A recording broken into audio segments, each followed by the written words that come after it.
Being realistic is absolutely killing your dreams and is preventing you from achieving your dream life. That's why in today's video, I'm going to show you exactly why becoming delusional is the precursor to achieving your dream life. I actually want to share a story with you guys, but before I do that, I want to take you guys through a little exercise. I want you guys to think of your favorite restaurant, and then I want you guys to think of why it's your favorite restaurant, whether that be it's your favorite food or whether it be because it's a place that you make a lot of memories. I just want you guys to picture your favorite restaurant. Once you have it in mind, lock it in. Okay, now that you guys have thought of your favorite restaurant, I want you guys to think of your favorite book if you're an avid reader, or I want you guys to think of your favorite movie if you're a movie enthusiast. Think about what in the book or the movie, what part of the storyline made it so that it became your favorite book. Think about the feeling that you have when you indulge in said book or said movie. Now that you have that answer, lock it in. Lastly, I want you guys to think of your favorite pair of shoes that you own. Think about exactly why it's your favorite pair of shoes. Think about the feeling that you get when you wear it. Once you have that answer, lock it in. Now, what do all of these things have in common? What does your favorite restaurant have in common with your favorite movie or book? And what does your favorite movie or book have in common with your favorite pair of shoes? What they all have in common between the three is that before they were a concept, a tangible concept that you could touch, read, or eat, or sit down in, these concepts were just that. They were ideas in somebody's head. Before that, they became this tangible space that we could exist in. They were just an idea in someone's head that needed to be written down, that someone needed to have the courage to then take that idea from their head, put pen to paper,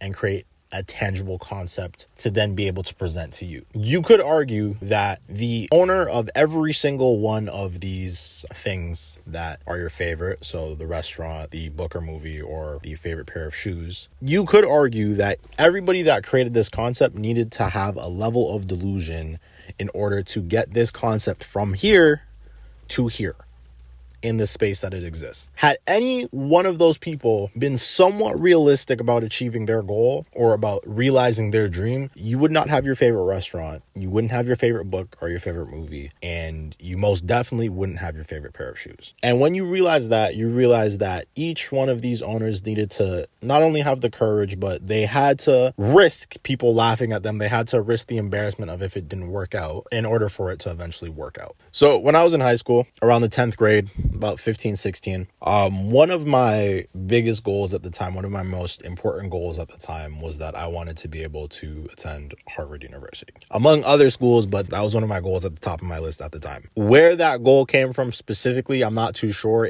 At the time, or I guess you could still argue Harvard is peak for any credential that you could attain. It speaks to the monument of success. You never doubt anybody that says they're from Harvard. It is peak fiction when it comes to measuring success within North America or within America, right?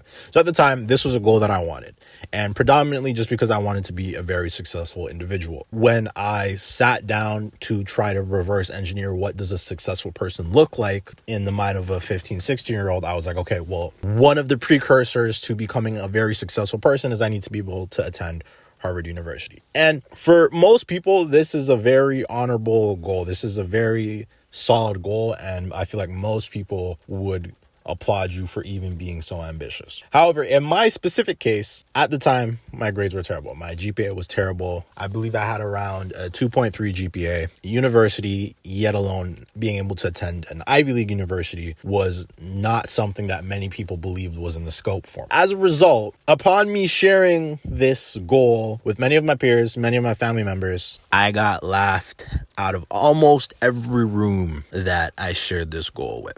People mocked me. They told me that I was being downright delusional. They told me that I need to be more realistic, that I should aim for something lower, that I should maybe try my hand at a community college. I had a lot of people straight up tell me, hey, bro, I ain't even gonna lie, I don't think university for you, my bro. And shout out moms, shout out Ma Dukes. The only person that entertained the idea or even somewhat believed in me when I expressed this goal was my mom. So shout out Ma Dukes for that. But almost everybody else laughed at me, told me it wasn't possible, told me that I better give up now and that it was never going to happen for me.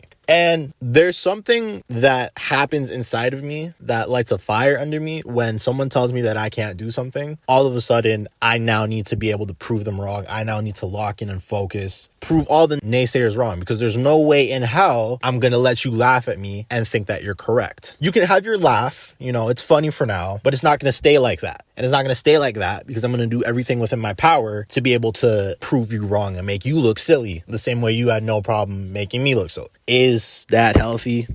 We will never know. But that's just what happens in my mind when people tell me I can't do something. Instantly, I'm like, okay, well, who are you to tell me I can't achieve something just because you couldn't do it? You don't know me. You don't know my skills. You don't know my capabilities. That's exactly what happened next. After I got laughed out of virtually every room did when it came to sharing this goal, you could guess what happens next. I locked the in. And for the next 2 years, transforming into someone that all they did was study. All they did was take notes in class. Got home, instead of getting home and watching YouTube, spending hours on YouTube, didn't have TikTok at the time, but spending hours on social media, what did I do? Got home, studied, revised my notes every single day. And over the period of the next 2 years, I was able to increase my GPA from a 2.3 to a 3.6. And maybe everybody was correct that I would never, ever even get to attend university, but I was going to die trying before I ever let that become true. When it finally became time to attend university and apply for university, I didn't end up applying to Harvard University. The biggest reason mostly just being financial at the time. For those that don't know, I live in Canada, and post-secondary education is wildly more affordable in Canada than it is in the US. That was the main reason as to why I never applied to Harvard, just predominantly financial. However, I was able to apply and get accepted into the University of Toronto, which is, at the time of recording this, the #1 university in the country and top 21 worldwide. And as soon as I did that, every person that told me university was not for me started clapping. I even had some teachers that were well vexed, bro. So where you going next fall? Where you going next fall, little buck? Oh, no, we're just University of Toronto. What? Like, I had teachers genuinely mad that that was the answer that I gave them, because as far as they were concerned, 2 years ago, I was that kid that was never focused, always sat in the back of the class, couldn't be bothered to be there. But now 2 years later, after doing the work, I'm not being able to attend one of the most prestigious institutions in the country. The point of this story that I'm telling you is, had I been realistic about just being able to attend a top tier university, and I decided to listen to the people that told me I was crazy and aim for something lower, I would have never had the opportunity to even apply and attend to top universities within the country, within Canada, because I wouldn't even have been able to do the work. I wouldn't have done the work necessary to propel me up the ranks academically. I wouldn't even have believed that I could do it. So yes, I never achieved getting into Harvard at that time, but I got something pretty close and very solid in comparison. And I would have never been able to do that had I not been delusional, had I been realistic, had I listened to all the people that said, hey, bro, university is not just, it's not for you, bro. Bro, you might as well just start working after high school. Bro, you might as well hit community college. And there's nothing wrong with those paths. I feel like I need to state that there's nothing wrong with those paths, but I knew that wasn't the path for me. In order for me to be on a certain path, in order for me to achieve a certain lifestyle, the requirements for that lifestyle would require certain credentials. Had I listened, I would have never done the work necessary to even get me close enough to be able to have a contender with Ivy League institutions. That's the thing that I want to bring home to you guys. Shoot for the stars, land on the moon. Even if you don't achieve your goal, you will get something just like it or comparable if you do the work necessary. You might not always get the specific thing, and that's because sometimes,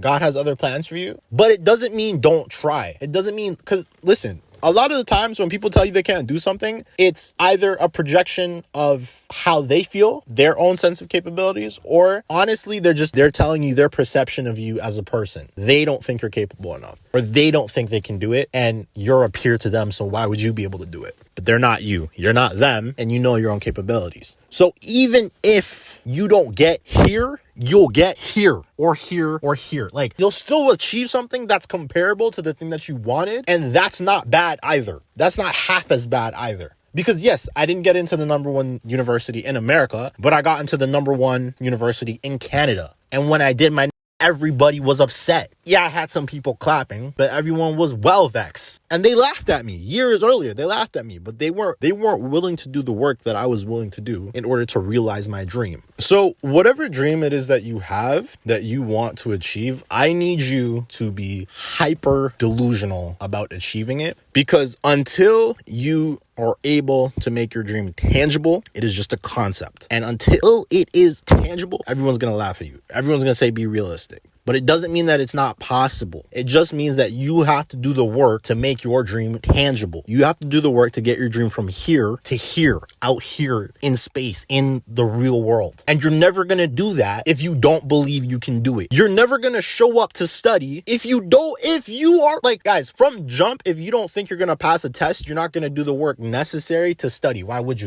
You think you're going to fail anyways. If you want to go to the league, forget about statistics. If you don't believe, if there's not a version of you that believes that it's possible, you are never going to go to the gym and put up shots, because why would you? There's no choice. You're listening to statistical reasoning as to why you can't get to the league. At the time, yes, it was statistically impossible for me to get to Harvard. I simply just didn't have the GPA for it. I got closer. Spoiler, but at the time, statistically, I was never getting in. That's just the hard truth. But you do the work, you bridge that gap. And then when you bridge that gap, it's now tangible. But when people are laughing at you, when they're calling you a madman, they're not looking at that. They're not looking at how feasible something is once you do the work required, because they don't think it's possible for you. They don't think you're going to show up. They don't think you're capable. They think even if you do the work, you're not going to do it. They've already wrote you off. But I need you guys to be mad, be delusional, be insane about the dream that you want, because that's what's going to propel you to do the work to realize your dream. And the main message here is real work,